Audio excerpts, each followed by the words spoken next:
tell by the title, today we are going to be making curry goat. Now, of course, I did not make the curry goat in this shirt because it would have got really messy. This recipe is really delicious, really fun, really good all around. It's my first time ever making it, and I feel like I did a pretty good job. And yeah, so if you'd like to know how I made it as a beginner, because it wasn't actually as hard as it looks, keep on watching. I started with a mixing bowl that was big enough to put the meat that I have purchased inside it. You would usually use goat meat, but I did decide to use mutton instead, which is lamb. They are very similar though, and have a very similar taste, because the butchers that I went to did not have goat meat, unfortunately, but they're basically the same. It's the exact same steps. So if you do end up using mutton like me, do not worry. Of course, you're going to want to wash your meat. It's a really important step. I don't know why you wouldn't. I usually wash the meat, make sure that it's all fresh and all of the bacteria that would be on it is gone, and that it's as fresh as possible to cook. I then went ahead and squeezed lemon over the meat. This helps to tenderize it and adds a little bit of flavor and makes the meat softer and juicier to cook. Moving on to some important ingredients. You're going to need spring onions, some peeled potatoes, and peppers. Peppers aren't actually essential, but I decided to add peppers to mine. Next is a mix of seasonings, which you can see here, different curry powders. So I used hot curry powder and regular curry powder. If you do not want it too spicy, just use mild curry powder. All-purpose seasoning, pimento, which is also optional, add spice, thyme, extra curry goat seasoning, salt, black pepper, which is also important, and another all-purpose seasoning. This was salt, paprika, and pepper.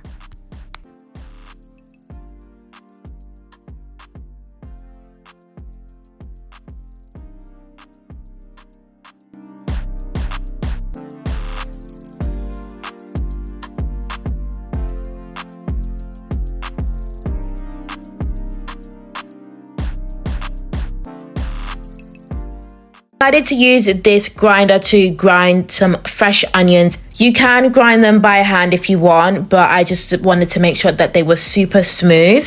The rest of the vegetables I used were previously chopped, as you can see. And next we're moving on to the potatoes. So I of course sliced my potatoes and boiled them over the stove. Potatoes and carrots are usually served with this dish, but of course you can opt to not add potatoes and carrots if you want. The carrots were also boiling as well, which is self-explanatory. Next, we're moving on to everything that's going in the pot with the meat. So first, I'm going to start off with some vegetable oil, which is essential for this dish. You know, you're going to want to have a good base to fry the vegetables over. The next step is to start with your seasoning. So I added some curry powder to the bottom, and then I added the garlic that I grinded over that. I also added some extra garlic paste, but you don't need to add that. I feel like I just wanted to make sure that it had all of that extra seasoning. I then added the seasoned meat on top and started mixing it in the pot. After giving it a good mix for 4 to 5 minutes, I added some water midway just to add that steam so the meat could start cooking before I add my prepped vegetables into the mix. After leaving that to cook for an additional 5 minutes, I added some extra seasoning. Of course, I'm just a seasoning junkie. I want to make sure that it has taste, but honestly, just season to your liking. The initial seasoning is seriously enough in my opinion, but if you want to be like me and add more, then add more. Of course, keep on checking and seeing if the meat is good enough before adding your chopped vegetables. A good way to tell is if it's softening to the point where the meat looks like it's nearly falling off the bone. This total process can take anywhere from 45 minutes to an hour and a half, depending on what stove you're using and how much heat you're using. I would put it on a high heat just to make sure that it's cooking thoroughly and cooking well throughout. I left it to steam well and cook for an hour before adding the vegetables on top, just to make sure that the meat was completely tender, because the worst thing you want is vegetables and potatoes that are well done but the meat is just not, and then the dish just is terrible. A big part of making curry goat is being patient. Patience is important, but trust me, it's worth it in the end, because when you taste it, it's like, it's gonna be so tea. As you can see right here, after leaving the meat to cook properly and become tender, I added my vegetables on top. I added onions, spring onions and peppers, as well as the leftover grinded garlic that I made earlier on. The next step after this is adding your potatoes on top. I did mix the ingredients and the vegetables around together a little bit before adding my potatoes, as well as adding some water just for extra steam. There's the potatoes, and that's me also adding the carrot. Once everything is now finally together in the pot, you're going to want to leave it for an additional 10 to 15 minutes on a medium heat, just to properly steam and make sure everything is well done together.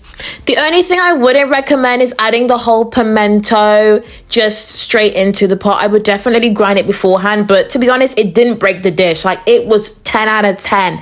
My mom had it, my siblings had it. It ate down. It was so good. But it was spicy. It was spicy. So if you don't like it that spicy, tone the spice down. Again, as I've always said, season to your liking.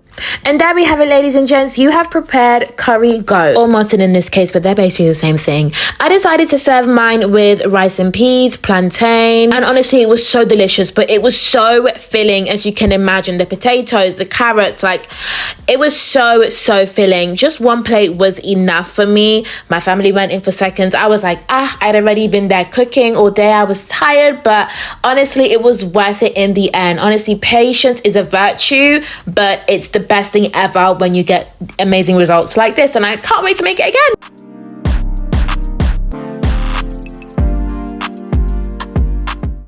Made, didn't it look so good? And it tasted so fire. Trust me, guys, it tasted so good.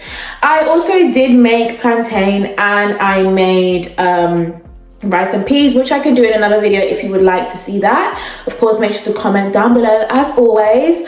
If you enjoyed this video, make sure to subscribe and recommend more recipes, and as always, I will see you in the next one. Bye, have a great day.